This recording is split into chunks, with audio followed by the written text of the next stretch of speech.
Sigue en sintonía de nuestra programación.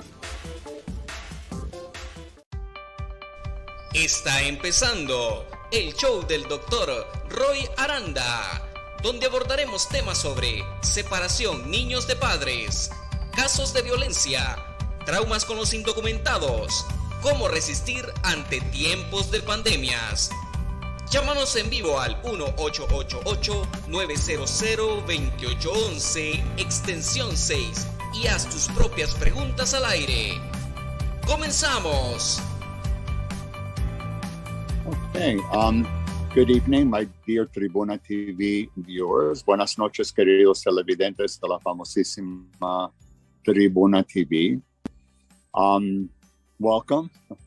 Today is June 23, it's Junio 23, and we have what I consider to be perhaps one of the most important, certainly within the top five, in terms of ranking it, of importance of the shows that I've done. I stopped counting. I think I'm at 74 or 75. I'd have to take a look. But it's an important show because for well over half the country, if only half the country, just because of virtue of sex, but the other half, many people who are so supportive of women, that I think this is such an important show. We're dealing with women, and issues affecting women, and certainly.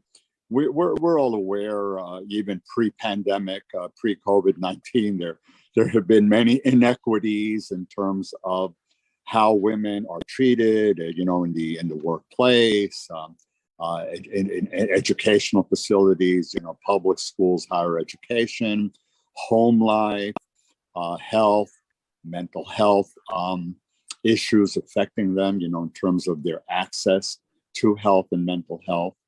And most recently, the attack has been spectacular, coming from such a divisive direction in our country in terms of reproductive rights. So the show today is entitled, let me just mention that the show is being recorded on YouTube and live right now on YouTube, and there will be a recording available on several social media platforms by tomorrow. So let me ask Oscar, por favor, primer slide, to put up the first slide so I can give you an introduction to the show and the guest. Okay, so the show today, women are not chattel. Chattel means like a property, a possession.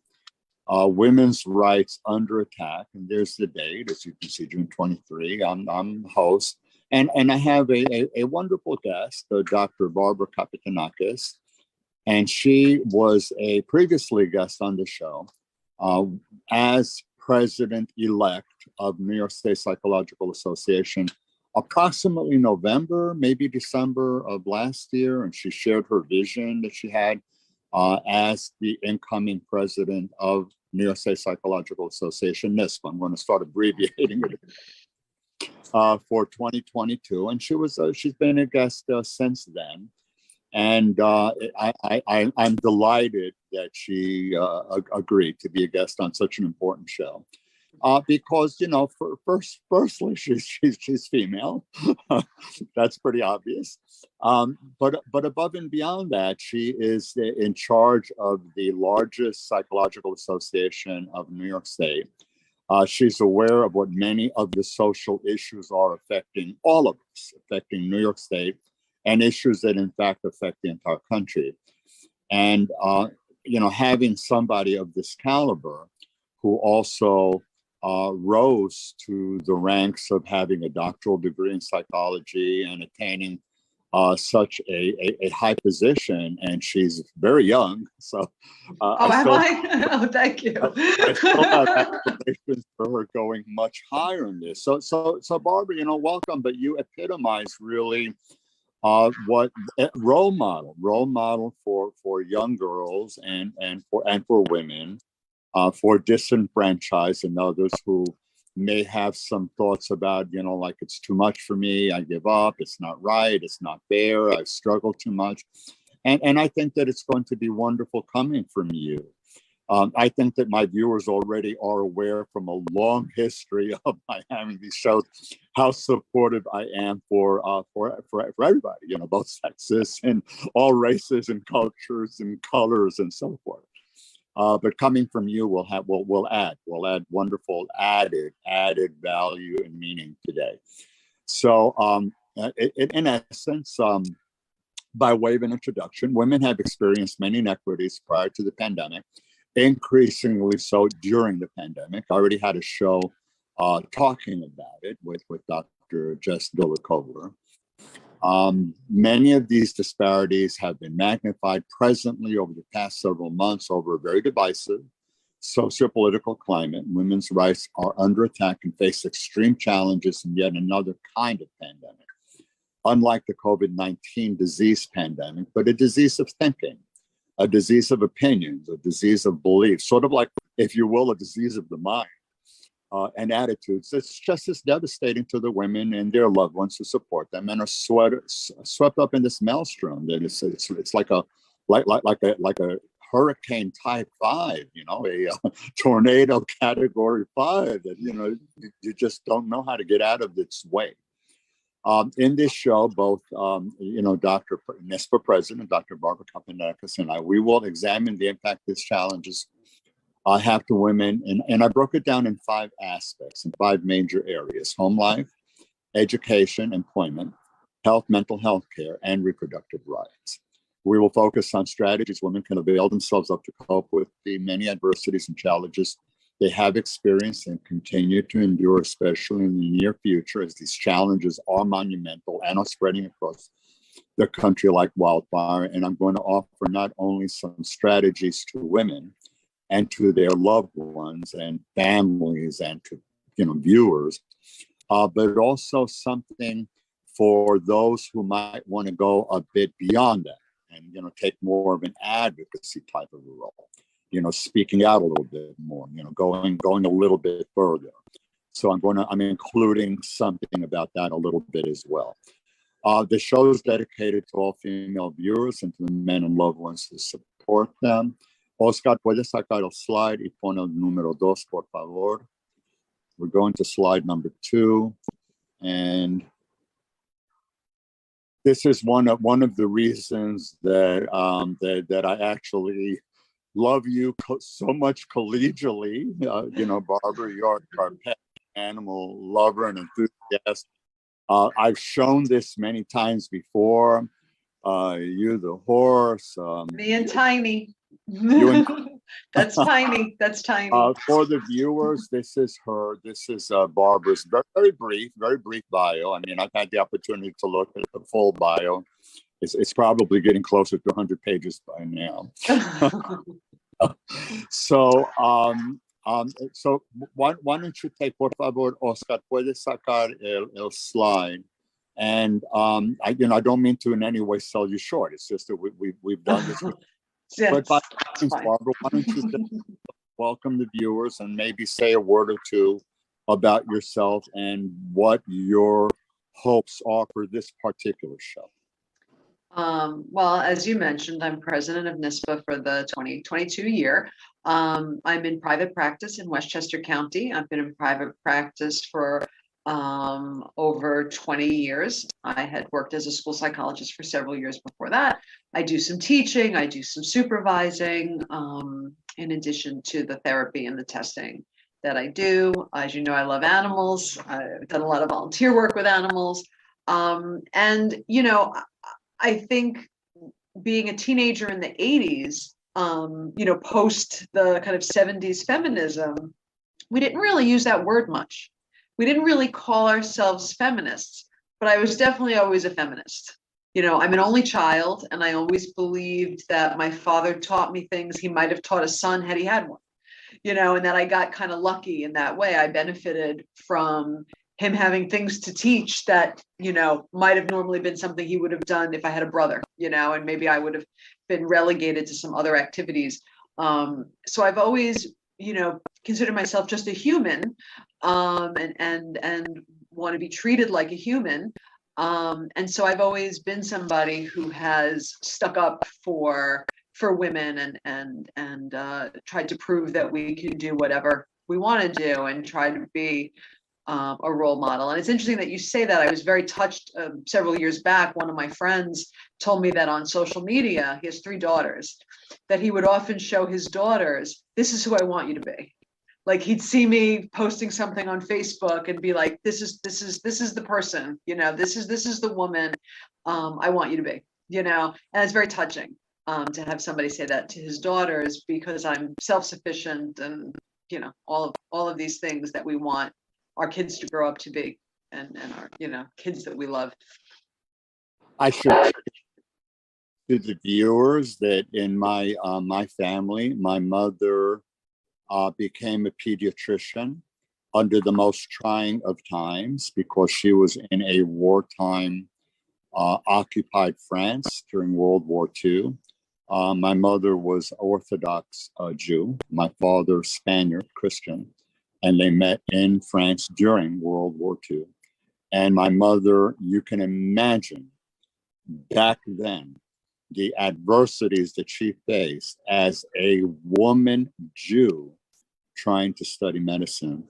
And to her credit, she succeeded and she became a pediatrician.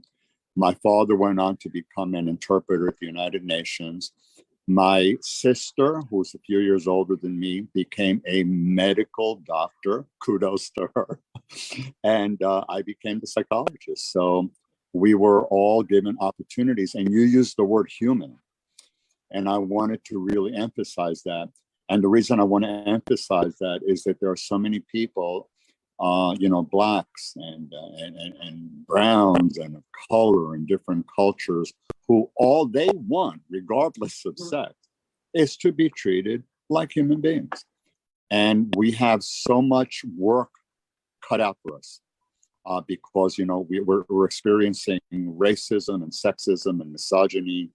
It seems to be thriving. Mm-hmm. It's like a weed that's growing, and I will do my best as an outspoken, person in my profession and through my TV show to try to support the rights of the disenfranchised and provide them with tools. Mm-hmm. You need tools. You can't just be griping. You have to have tools, and you have to know what you can do, actually do it, and protect those around you. And if you are so inclined and you want to help empower others, to pick up the torch and go the extra mile, go a little bit further. Mm-hmm. Oscar, gracias, por favor. We're going to put up as I've done before, we're going to put up like one slide, pretty much, or slides per each topic. And then I'll just say a couple of comments about it, put it down, and we can have a discussion. You'll take the lead there. Okay, Barbara? Okay. So, Oscar, por favor, número 3. So, the first portion, we're looking at inequities in the home life. So, during the pandemic, women, mothers certainly, developed increased caregiving responsibilities. They had to juggle work and responsibilities at home, certainly for those who were working and assuming a caretaker role. Primary responsibilities for homeschooling. Mothers overnight became school teachers during the pandemic, caring for ill family members, including COVID-related illnesses. They experienced increased stresses at home. And this part is very important. Married mothers spend almost twice as much time on housework and childcare than do married fathers, even though you have many more women now actually in the workforce. So, this drives me crazy. Please, comment on that. I don't have kids, but most of my friends do have kids. And I saw this so many times especially when the kids were little. Most of my friends' kids are now teenagers, college, the young adults. But when they were little, And it would be, let's go out to dinner, let's go out to lunch, let's go to a movie. You want to still see your friends when you have children and get out. I was always waiting for my friends because they had to fold laundry, because they had to do dishes. They're leaving them home with their husband. And I would say, I've seen how neat your husband is. He could fold clothes, and if they don't fold the clothes, the 3-year-old has wrinkled clothes. I mean, big deal, right? And I think that it's so expected, and it's such and I feel like somewhat this way in my own home. It's a reflection on me if the house is messy. It's not a reflection on the man who lives in the house. It's a reflection on the woman who lives in the house. And it's such a cultural norm. And it really is incredible, because pretty much all my friends who have become mothers have careers. Many are psychologists. A lot of my friends are from graduate school. So many of them are psychologists. So they have busy jobs, important, responsible jobs. And yet they're still the ones who are doing more of the housework, doing more of the taking the kids to the appointments, doing more of the scheduling. The household is still their domain. And some is pushed upon them. Some is also that we don't let it go. A book that I loved, that came out in the last 10 years was Sheryl Sandberg's Lean In, because she talks about both sides of a lot of this. She talks about the oppression and the discrimination and all these things that are real. But then she also talks about how women sometimes make it harder on themselves. So I change the diaper best. I have to change the diaper. Well, she said, your husband will only put the diaper on the wrong end of the baby once. Let him try, let him make the mistake. And so it's this double-edged sword. It's both expected of the women and the women expected of themselves. And it does drive me pretty crazy that there are plenty of women who are working more hours than their husbands and are still doing the housework, or at least organizing, what's getting done and what the kids are doing. And it's very, very true. And it was only worse during the pandemic, because more of the mothers were taking off to stay home and homeschool their kids through the initial months of the pandemic. It almost sounds like, to an extent, there's a self-fulfilling prophecy, self-fulfilling. Well, I'm expected to do this, and the reality is I do it better. I mean, there is a reality that there are things that the woman will do that's better, just as that there are things that the father will do that's better. I think that for the viewers, because we're going to be talking about strategies and things like that. One of the things that I would recommend is certainly, a lot of discussion, a lot of focusing on roles, and a lot of focusing on who's going to do what and what, and distribution of the work. But it should be something that's planned, not that it's just rammed down your throat. Right. Something that is agreed upon. And that this calls for discussion, assertiveness training, compromising, taking breaks, my turn this weekend, your turn next weekend, things like that. There are things certainly that can be done. Right. So that would be one recommendation that I would make. Right. Por favor, Oscar, el número 4. Just to the viewers, I don't pretend that the show that lasts a little bit over an hour and our slides in 5 different areas covers everything. Okay. I'm just giving you an exposure. I'm giving you what I think is a fair exposure, but it may not necessarily fit everybody. It won't be exhaustive. You have to really be careful and exercise care. And, if something doesn't apply to you, I understand that. I appreciate it. And so be it. But I'm sure that there are things that do apply to you, and you need to keep them in mind as well. Okay. Education. The slide is up, Barbara. You can see it? Yep. Okay. Yep. So I sort of kept it brief, focusing really on more public school versus higher education. In school, girls are underestimated. What they're able to do, they tend to be, minimized, relative to your skills are less, and maybe done subconsciously. A lot of this is really stereotypes that are not somebody who would, really maliciously want to project, prejudice and false kinds ideas. And it's open and amenable really to education. There are some things, unfortunately, the die-hard prejudice, you're not going to reach them. And so, you just do it. So don't worry about the rest. You do the best you can putting something out there to people who are willing to listen and learn. Right. In school, girls will encounter more obstacles because of kinds of barriers that are sex related. Girls need to work harder to achieve and to get good grades and to somehow be pushed along with other kinds of activities or programs that are available. In higher education, gender bias persists with consequences for pay and working conditions. You still are seeing a devaluation of women and implicit stereotyping. Right. Implicit sort of means a bit subconscious and fairly automatic. Now, I'm going to take it down. For this, I've got a slide. I have some things to add to education, because I think what's important, and I think for the young women that might be watching this show, I get a sense that a lot of young women today think we're out of the woods, right? All of this stuff is in the past. Harvard did not allow women until 1977. That's in my lifetime. And you just said how young I was, right? Princeton and Yale allowed women in 1969. That's also within my lifetime. Ruth Bader Ginsburg was told by a professor that she was taking a spot in law school from a man, right?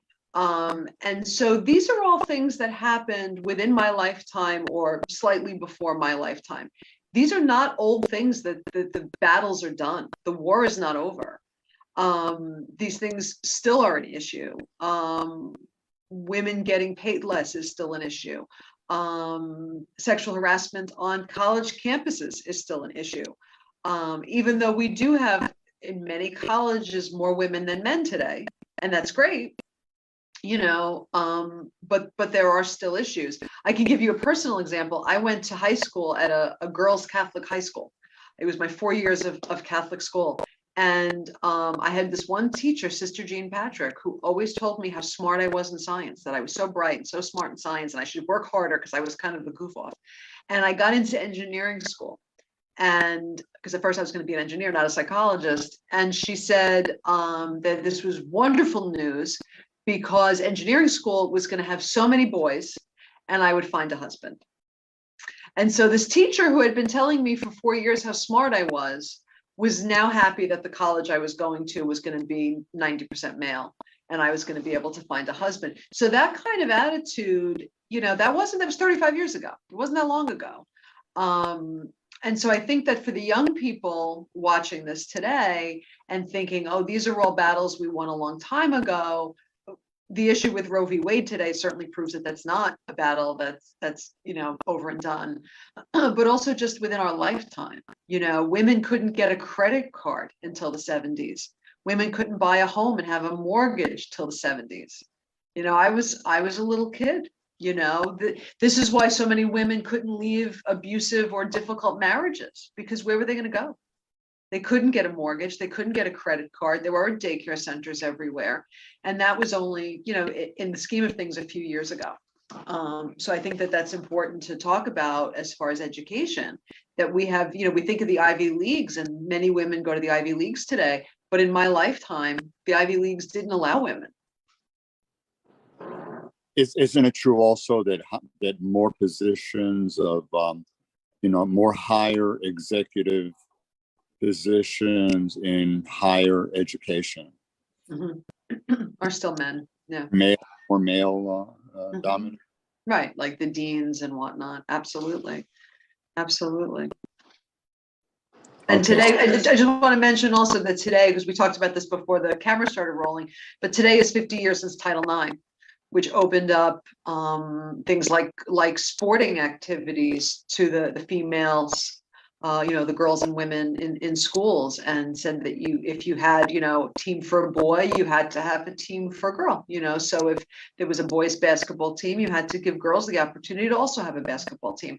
And something like 3/4 or even more, maybe it's 90%, it's some huge number of women that are in the C-suites played college sports.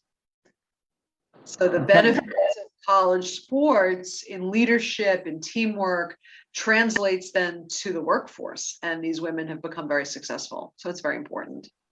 Well, I will show that in the world of tennis, Serena Williams I idolize her. She's like the best athlete of her generation. Any sport. Well, I have followed her since she was like in the teens, and I have had wonderful aspirations for her and for Venus. So, kudos. And I'm delighted. I am so delighted that she's having a comeback for Wimbledon. I'm really delighted and only keeping all my fingers crossed.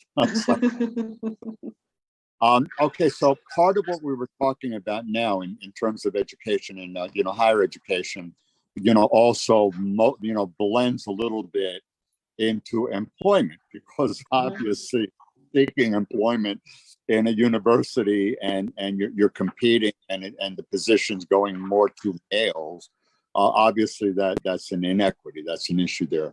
Por favor, Oscar, el número 5. I had a lot more to say on this slide. Okay. Major with the pandemic, major job loss that involved contact with the public, loss of income from unemployment, missing work because of quarantining, school closing, caretaker obligations, loss of promotional opportunities. This is, pandemic related and even post-pandemic, even post-pandemic. That's with or without the pandemic. Increased role in high-risk occupations. So the women were, a nursing profession, food service. There were many positions that they were, greater exposure to contamination of COVID. Women's unemployment increased by 2.9% more than that of men. Women were 3 times more likely than men not to work, to take care of children. This is from the United States Bureau of Labor Statistics. Increased burnout. Well, if you had to be at home, you're a caretaker, you're not able to work, or you're working for less pay, why would it be so surprising, that you're facing increased stress? And if you're facing increased stress leads to increased burnout. Rate of unemployment for Black and Latino women increased. At work, women have to work harder. Some of the inequities include access to equal opportunities, unequal pay. They have to navigate career and motherhood. Women are promoted less often than men. And what you mentioned previously, Barbara, I'll mention it again, we have racism and sexual harassment. Por favor, Oscar. So comments on that? Well, I think, again, the history here, the theme of today is about, where we're losing ground, right? Where we're, we fought so hard for certain things, like being able to leave an abusive marriage, being able to open your own bank account, being able to vote, all of these simple things. And it seems so simple, and where we're losing ground. And I think, again, with work, right? It's, again, not that long ago that women would lose a job for getting pregnant, would not get any maternity leave. Then we had some maternity leave. I'm sure that's all in jeopardy now. So there's always places where there's still these fights going on that there really shouldn't be, right? We should be past a lot of this. The ERA, the Equal Rights Amendment, I believe, was initially brought forward in like the 20s, and it still hasn't been decided and ratified. A lot of people thought we didn't need it, but here we are 100 years later, and we still have issues of inequality in the workforce. As you and I were just talking about before the cameras rolled, and we're talking about that I haven't hit a lot of, glass ceilings and brick walls in psychology, because psychology is a very female dominated profession right now. And I'm self-employed. I have my own practice. It's up to me, how much I want to do or not do, and whatever. But there are those glass ceilings for women in a lot of other places. And in very male dominated professions, it's even more so. The problem with the female dominated professions is that, yes, you can move up the ranks because you're mostly competing with other women, but in female dominated professions, the salaries tend to stagnate. So teaching is not known as a lucrative profession, right? Secretaries are not rich people. One of the exceptions might be nursing, because they're in such high demand. But when a lot of women flood a profession, we're not really good at asking for more money and fighting. We tend to think, oh, maybe they're gonna, take the offer away if we ask for more. And so what you do see happening is that the highest paying jobs tend to be the jobs that men gravitate to and are more male heavy. And even in medicine, pediatrics is not a real lucrative specialty in relation to other things like orthopedic surgery or anesthesiology, which tend to be more male. But you're looking at promotion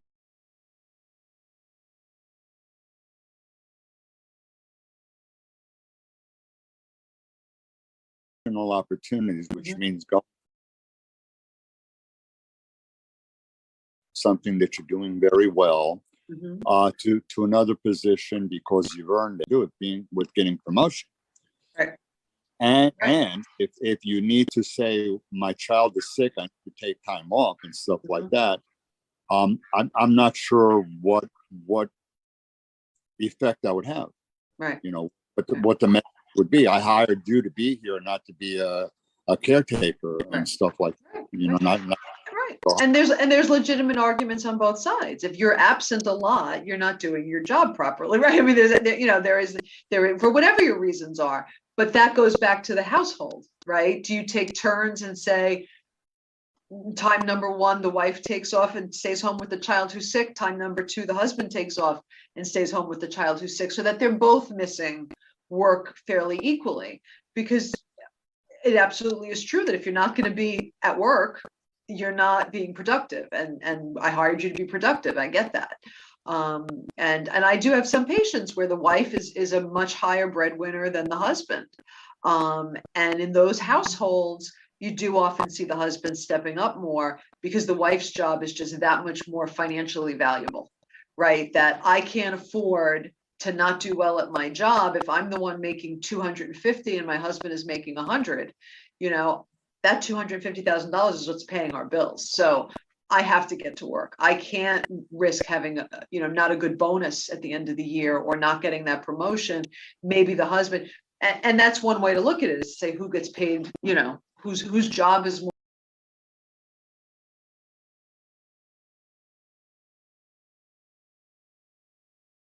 more financially valuable to the household. But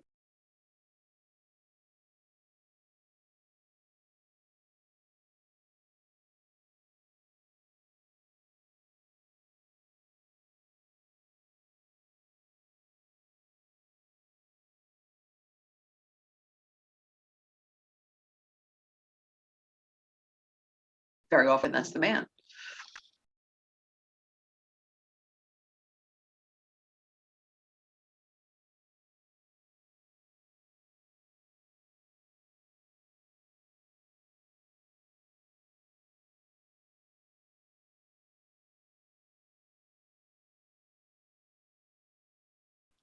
But again,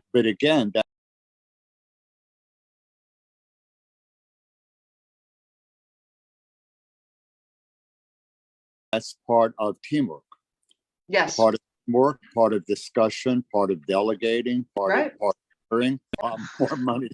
as executive secretaries, right? I mean, because they're running the show, but I agree 100%. And I think, one of the other problems I think, and this is women in my age group, and Sheryl Sandberg writes about some of this in her book as well, and talks about some of this in her her talks, is that I was in high school and college in the 80s, and we were being told in the 80s we could have everything and it was going to be easy, right?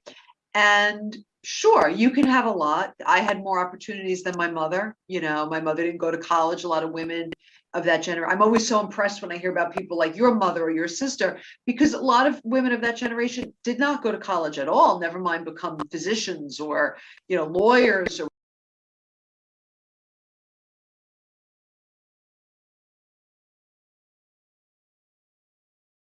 whatever else. But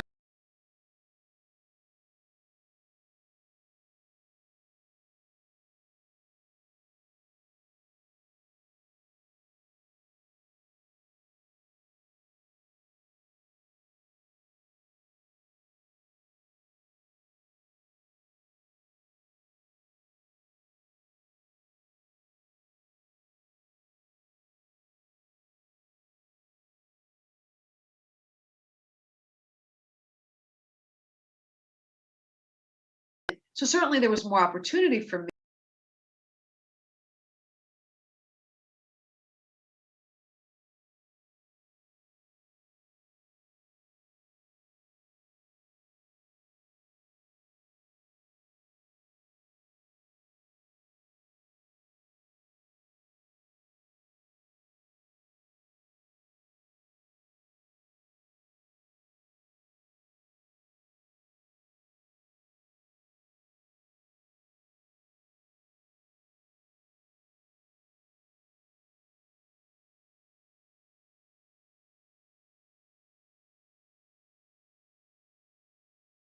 Than there was a generation earlier.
But to say that we could have it all, right?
and this was going to be easy, was really a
a bill of goods. It was really and then when coming in for therapy, because for the first time in their lives they haven't,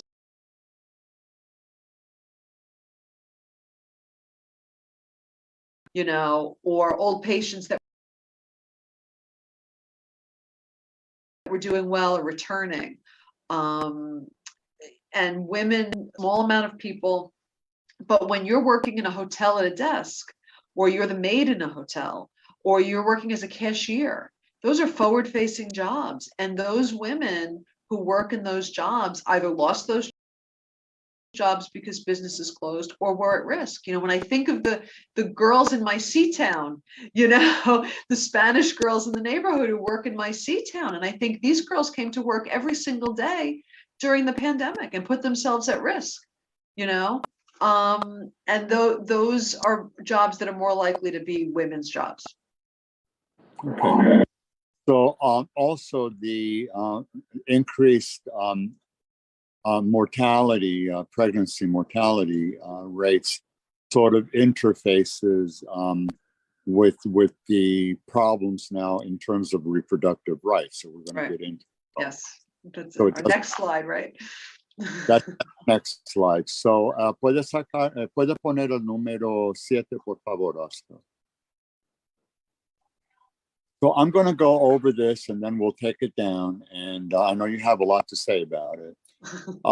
There's been a campaign to normalize misogyny, hatred against women, and take women's rights backwards. Sexism and gender bias. We've talked about this before. 2022 is shaping up to be a devastating year for abortion rights and access. I'm pretty sure that all viewers are aware of this. More than 500 restrictions have been introduced since the start of state legislative sessions in January. Millions of people could lose the right to get an abortion in their home state, depending on how SCOTUS, Supreme Court, rules. Abortion rates are higher among people of color, partly stemming from barriers accessing contraceptive services in marginalized communities. If you can't get it, in one place, and you have to cross God knows how many other states to go somewhere else, and you're living, pretty much on gas fumes financially. Well, how are you going to do this? Even without Roe, 26 states have or are poised to ban abortion. That number may have changed. That's the number that I researched. Puedes sacar el slide. So take it away, Barbara. I know you have a lot to say about this, and let's focus on this, and then we'll get into some of the things that women can do, and their loved ones. Things that people can do to help their women and their women loved ones, and also I want to say for last, aspects of empowerment. What people who really go the extra, are willing and able to go the extra mile are willing to do. Well, I think, abortion rights and birth control rights, go hand in hand. The ability to plan whether or when to have a family, whether or when you could afford to have a family. Many women who have abortions already have children. They're married women with children, and they just feel that their family is complete. They don't want more children, or financially, it would be a huge burden, or maybe they have a child with disabilities and they feel that they can't live to get another child.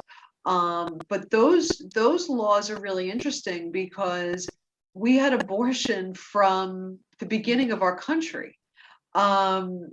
Estimates are that in the 19th century, anywhere from 15 to 35% of pregnancies ended in abortion, right? So this is the 1800s. And the laws on the books had to do much like they do today with the time of the abortion, that you could not have an abortion past a certain point in the pregnancy. And that, I agree with that. I think that's fine. I think that when you have a viable fetus there, unless the mother's health is at risk or whatever, at that point, it's too late, it's too dangerous, and all of those things. But the fact, I never imagined. I grew up in a New York Republican household, which means fairly moderate Republicans. I always tell people, my mother was a Republican and a Catholic, and she was pro-choice. In my family, in my household, in my generation, I never thought we were going to be fighting this again, ever, ever, ever, because I felt like it was done. It was decided. Roe v. Wade was the law. And that for the most part, even people like my mom, who had been raised Catholic, felt like maybe personally she might not want to have one, but it wasn't her business if the woman down the street wanted to have one. And here we are in this place where, young women are terrified of whether or not they would have access to an abortion, including in cases of rape or incest, or including in cases where their life could be in danger if they give birth to this child. It's unbelievable. And it really is, it has nothing to do, in my mind, to this unborn child, this fetus, this child that could be born, and everything to do with oppressing women. I'd like to see if it's going to be any different, if there'll be a backlash, because when Roe v. Wade first came around in the 70s, it was very hard to chase a man down to get child support. If a man left you and he crossed state lines, it was very hard to get him to get child support. Today, they'll chase that man come hell or high water to get child support for you. So it'll be somewhat interesting to see if these women who are forced to give birth go after these guys, and if there will be a backlash to this, because they're forced to have this baby, and then they say, well, then you're going to have to help me pay for it. But I'm just shocked that we're where we are. I never in my life thought that this was going to be something we'd be fighting for again, because I don't ever remember it not being, legal. I was a very small child when Roe v. Wade came to be. And it really is about oppression. It really is about telling a woman that you don't know what you want or need in your life, and we're going to tell you what you have to do.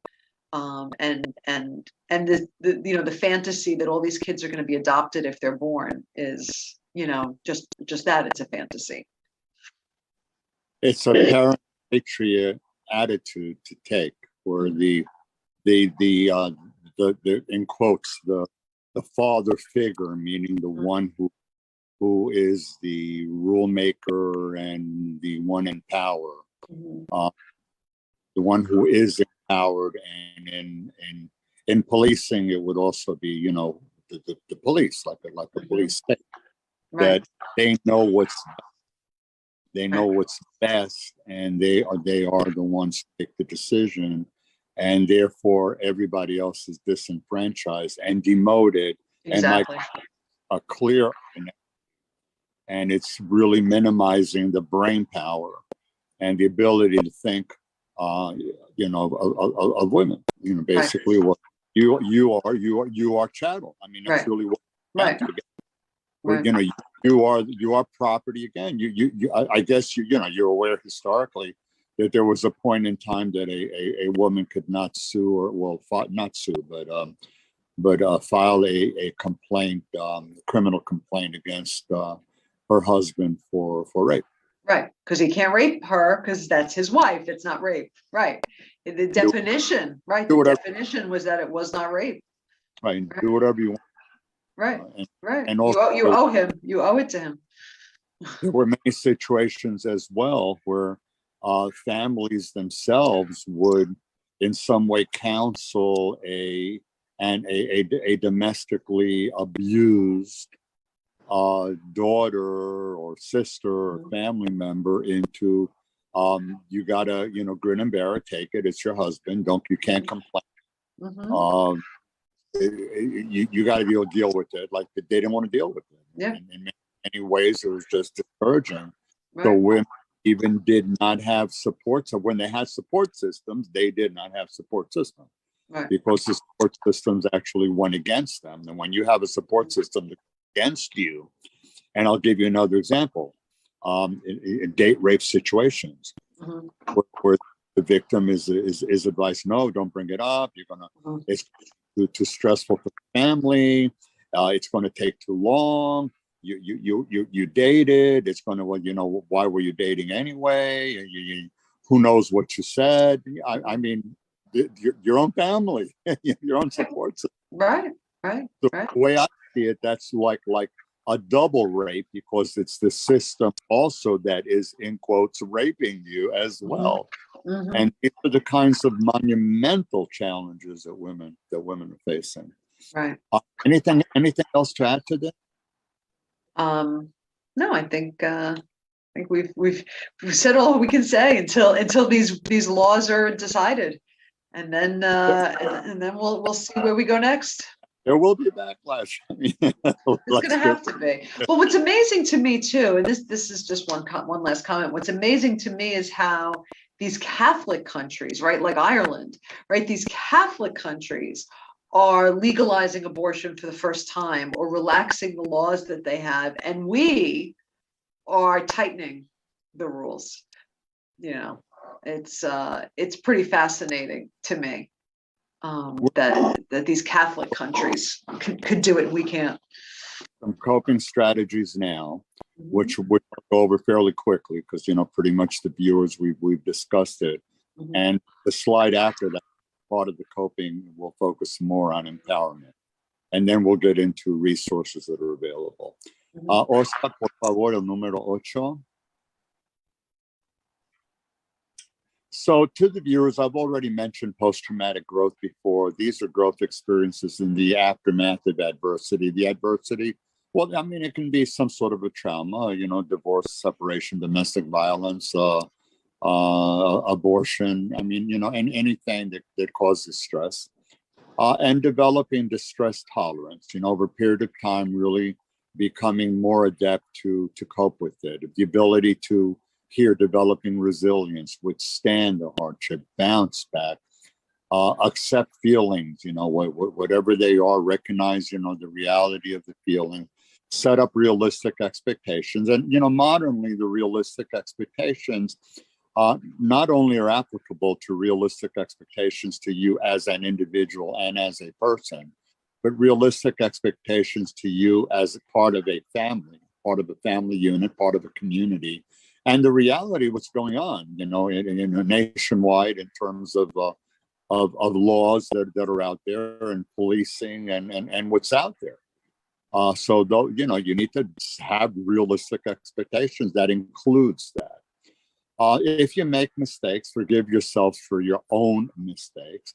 Take care of yourself by all means, to the extent that, you have proper nutrition, sleep, exercise, health, and dental care. You will be in a better position to be more effective and to bounce back better and set up more realistic expectations.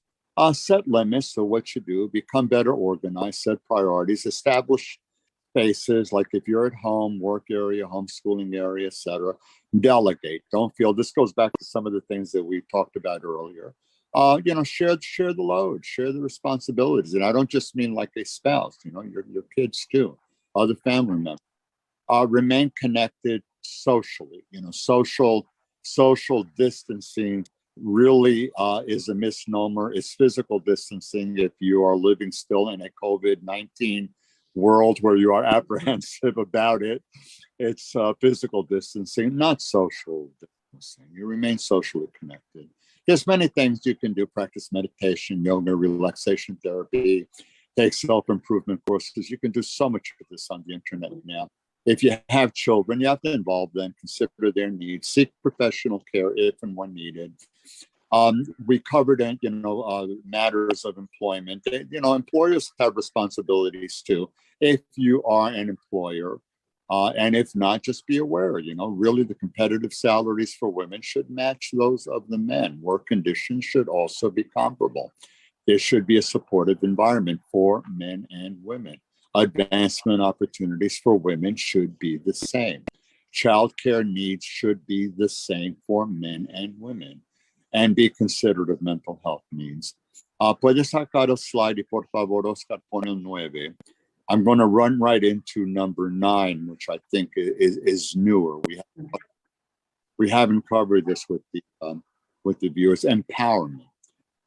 Recognizing gender bias. It's out there. Recognizing. You may be aware of it. Others might not be. Mm-hmm. What is it that you need to do to help those in society recognize that there is such a thing as gender bias? Educating people in authority. By authority here, I mean an employer. I mean somebody who's in a school position, your teacher, anyone who wields some relative power over you is what I'm referring to as a person in authority, and it's context specific, okay? It can be at home, it can be at work, it can be in school settings, it can be in reproductive rights situations. Authority, somebody relatively has more power than you. You have to promote, support, push for more research, more publications. Social media, this is a power source for you. There's a lot of garbage that goes out into social media, and it's certainly an opportunity for you to dispel that garbage, shred the misperceptions, tear down the obstacles, and put out realistic messaging backed by facts, backed by real stories. Barbara, you shared like a story of yourself, in school, like stories. These are things that really will help empower you, and it's out there. And trust me, if you're not doing it, other people are doing it, and they're doing it to demote you and to demean you and to perpetuate those stereotypes. You need to level the playing field in terms of work, in terms of home life. We already talked about this. Talking, discussing things, sharing, arriving at agreements, compromise. You know, sometimes like you're not going to agree, you have to have a compromise. You're never going to see eye to eye on everything. That's a reality of life. What Barbara was referring to, I'm giving a name, reproductive justice. I didn't invent it. Mm-hmm. Reproductive justice, which is the right to plant a family or choose not to have one.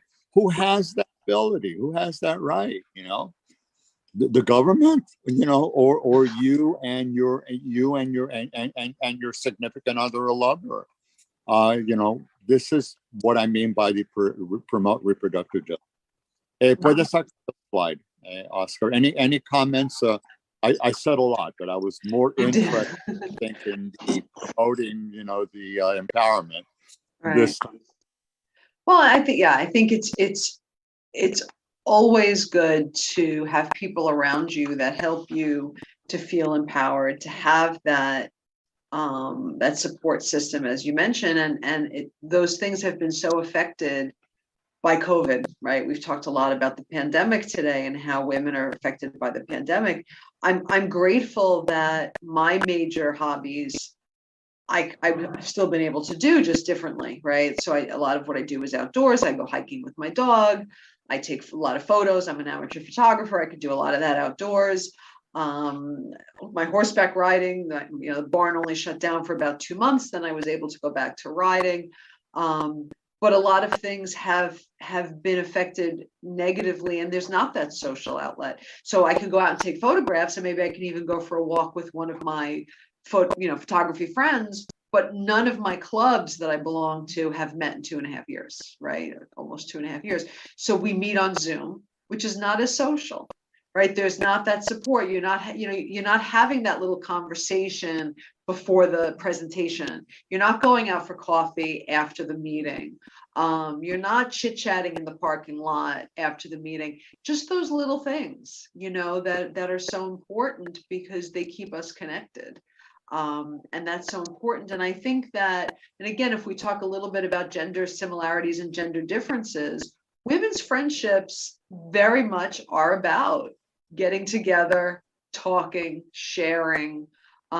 Men do more around activities, right? Men will play a sport or do something around an activity a little bit more than women do. Women, they say, you know, women can, you know, make a box of pasta and open a bottle of wine, and it's like a group therapy session, right? We sit around and we talk about our feelings. And so much of that hasn't been happening throughout the pandemic. And I think it is very important. Things are starting to open up, and there is that balance, you know, as things are opening up. Some of the numbers are coming up. There's a little more exposure to COVID. There's a little bit more fear. But by the same token, I mean, I have some patients I've been working with that have been so isolated for over 2 years that I feel like it's worse for their mental health right now to continue that level of isolation than their risk of getting COVID, you know, is detrimental. Like they need to get out there and say, my risk of getting COVID is low. I'm vaccinated. If I got it, it would be mild, you know, hopefully. But I'm depressed because I haven't been out, and I'm working with some of my patients on that at this point, because it's getting to the point where this is not going away, and those social interactions that have been missing for the last 2 years, we need to figure out how to get them back. But that's where education plays such an important role, educating people to make sure that you stay protected. Right. To be aware of your environment. Mm-hmm. You know, like you want to minimize your exposure to risk. You might need to consider that having, you know, Aunt Betty from North Carolina, who you haven't seen in 5 years, come to visit you, and you don't have the vaguest idea, you know, what her health status is. I'm not saying she shouldn't come. Right, but right, how to be, yeah. You need to be aware of it, and you need to be aware of what it's like to go to an indoor wedding where nobody's wearing a mask and there's 2 people there. Right. So there's still a question of you needing to balance what makes sense and to be careful. Part of the precautions that I would add, it's not that dissimilar. I mean, COVID-19 is an enemy. It's an enemy. It's out to get you. It's out to get you, and it's out to kill you. And it has no prejudice. You know, it's out to get you regardless of your sex, race, culture, or background. Mhm. But we also have, a lot of things that are going on right now, violence related and things like that. You need to be careful. You need to be wary of that. A lot of weather changes. So similar, and by analogy, the kinds of protections you would take. You take an umbrella with you if it's pouring or raining, or don't go. Right. You know, take a COVID-19 umbrella, meaning Right. symbolically be aware. Right. Be willing to wear a mask if you feel safer. Don't be Right. embarrassed. So, this COVID is going to be with us forever. And Mhm. it's a question, really, we have to live with it. That's obvious at this point. Mhm. So we need to live safely with it. Right. I also wanted to make one more comment before we get into resources. But support system. Support system, needs to be defined. You need to consider what is a support system for you. Mhm. Like I said, part of what is the support system for you uh, you might think it should include certain friends or family members, but when they have in some way opposed you or criticized you or been critical or not supported you, maybe they are not a support system, at least not in that context. So support has to be context specific, and it can certainly include family, friends, others. But you need to be aware support system is just that. It really does support you. It has your back. And if it doesn't have your back, it's not a support system. Oscar, por favor, el slide número 10. We're coming to the end. I just wanted to resources, and then we'll have some parting comments. Okay, so to the viewers, I'm top left.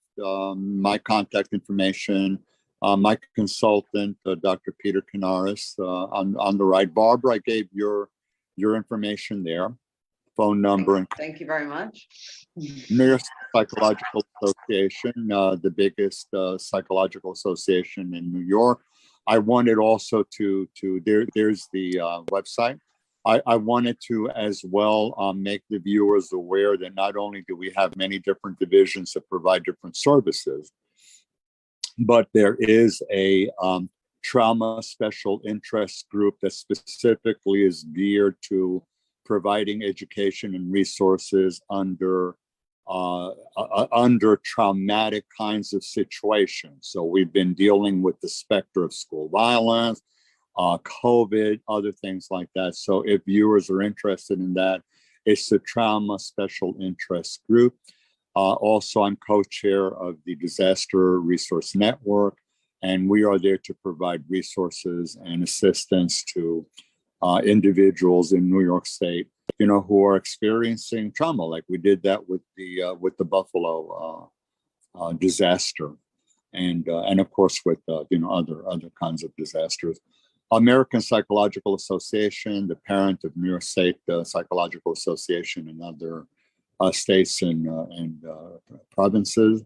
Suffolk County Psychological Association. I live in Suffolk, so that's my regional association. I'm very proud of them. They do a tremendous, wonderful piece of work. And I might add that for next week, I'm doing a show next week dealing with the impact of school violence, especially following the Uvalde Robb Elementary School mass shooting, the impact and some reasonable things that the viewers can consider and take with them, to help empower them and keep their children safe.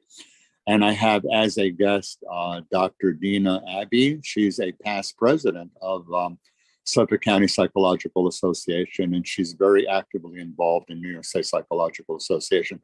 That's next Thursday, June 30.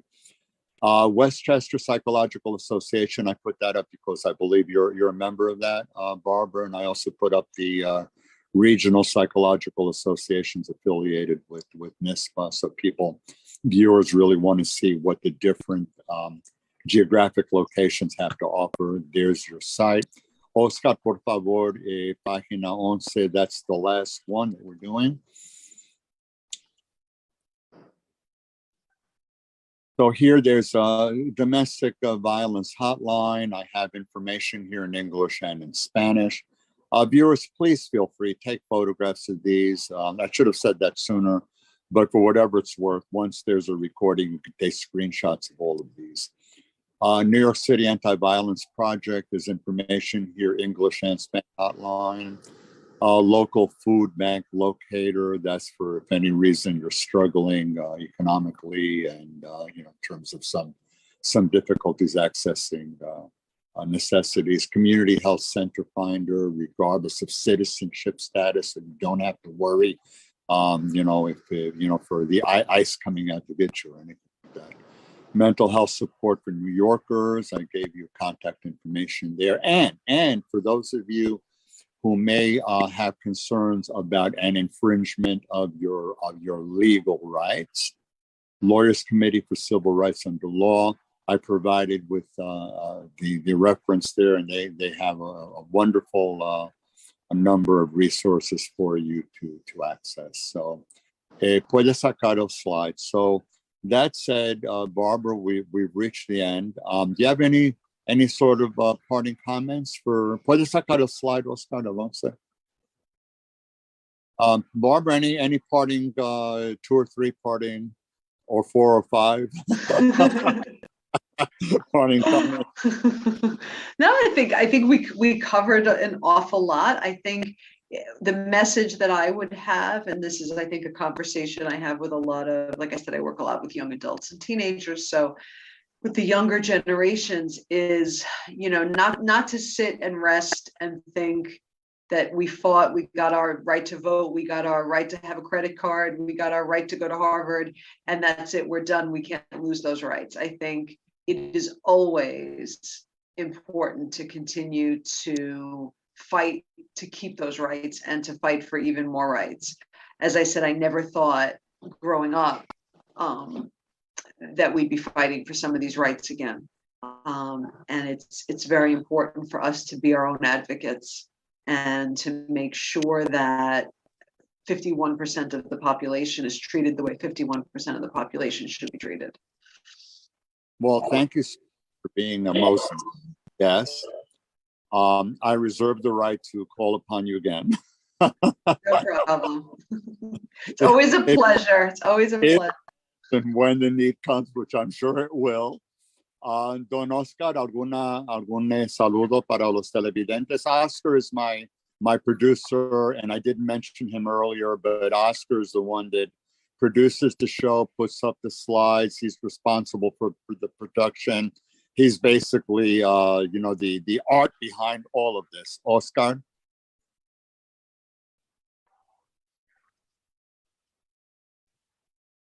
Save money. Save money and be careful. And my parting comments, just I hope, as usual, that the viewers get something from this. It's always my goal to empower the viewers, to provide some educational background for you to know that there are things that you can do and there are things that you can't do. And those things that you can't do, you might need assistance. And to that extent, there's agencies and providers and mental health professionals if so needed, and religious people of the cloth that may be important to you as well. There's many different kinds of caretakers and many different kinds of people who are in a position to provide advice. Steer clear of sources that are unreliable. You getting your basic information on social media is really something that is I frown upon. Know the sources, get reliable information. Stay in touch with your family members, your community, be aware of what's going on, keep your wits about you. Be careful for everything that's going on, climate changes, COVID-19 related, violence related. There's a lot of dangers out there. Life is really beautiful. It's worth living. And I want to make sure that all my viewers really enjoy it and that I can see you again for June 30. We're going to do a special show on June 30 dealing with the problems of violence in schools, especially in the aftermath of all this. So to everybody, it's been wonderful. Be safe. Oscar, muchas gracias. And Barbara, again, thank you so much for being most valued guest. And to all the viewers, the show, the recording should be up by tomorrow. Okay, so thank you all. Buenas noches a todos. Thank you. Thank you for having me.